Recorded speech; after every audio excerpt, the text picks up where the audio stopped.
Welcome in, Pirate fans, to the weekly football podcast. Speaking with Coach Rob Woodward. Coach, congratulations on your win against Ironton.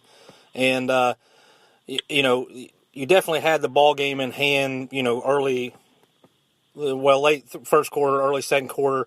But I thought one of the turning points of the game was when Sire stepped up in the pocket and hit Lowry. I don't know if it was a broken route or it was just a timing route that had to take a little while. But I thought, deep in our own territory, having to come out of there was a good point in the game where I think that kind of exposed our strengths, I guess, in that game. Yeah, you really started to see why some of the people are repping where they're repping, and when you see situations like that, it was I know exactly the play you're talking about, and it was kind of just a moment where it was like, okay, because things were seeming too easy there at first, but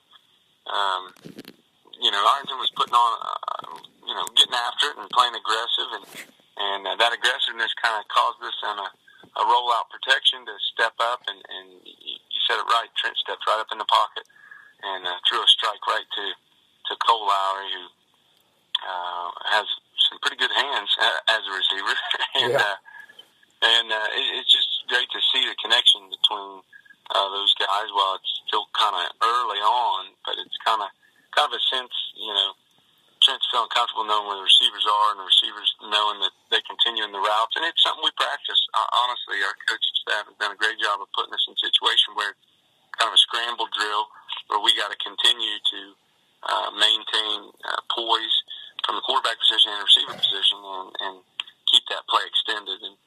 And that was a great play within the game, and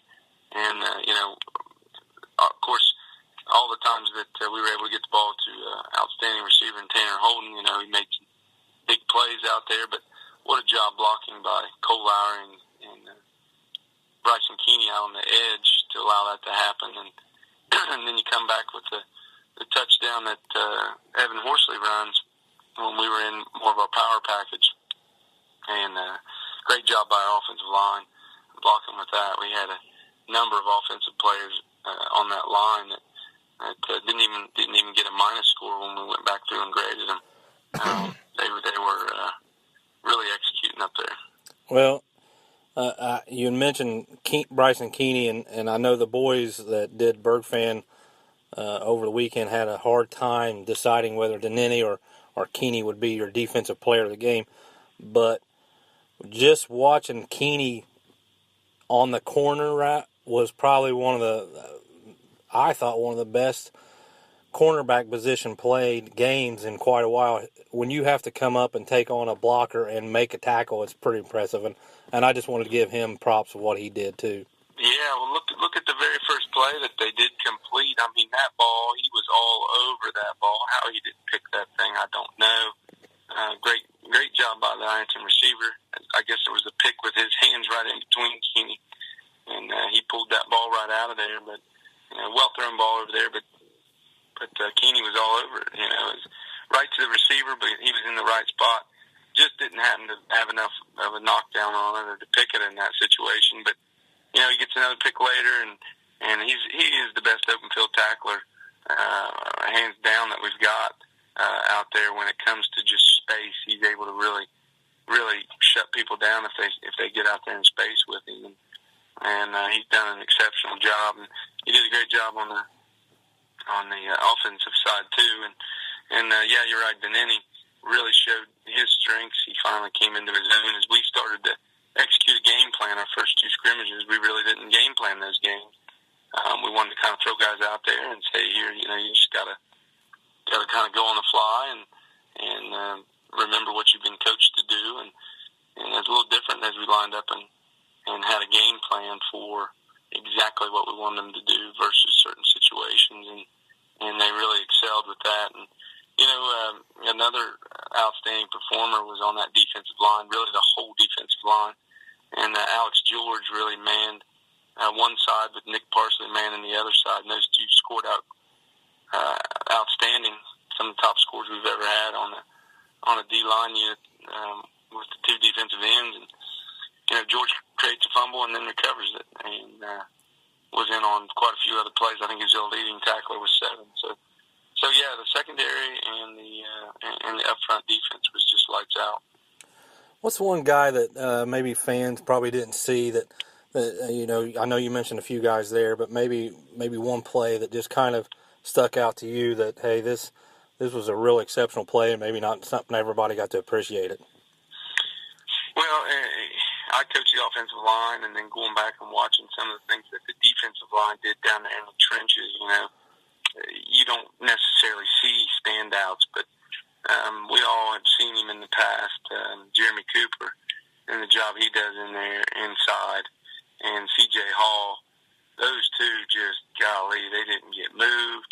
There was double teams where he was able to knock one guy off and split the two.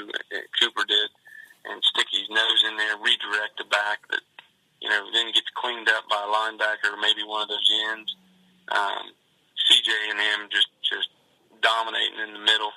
CJ also over on the offensive side.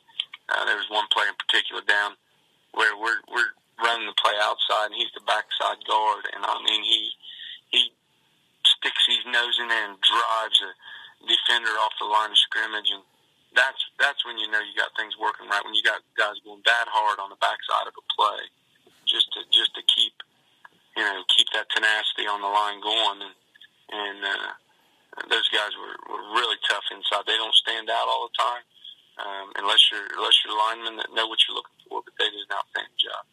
Yeah, a lot of times players will give up on the backside, and then their man will go down pursuit and make a tackle when if they just stayed on just a little longer, it may not have happened. Yeah, Austin Johnson, I complimented him today, too. When we did fumble the ball there one time, as Trent got a lot of pressure, that ball was out, and Austin dove on that to keep it in our possession, allow us to be able to punt the ball away. And that was a big effort play that we made sure we recognized this morning.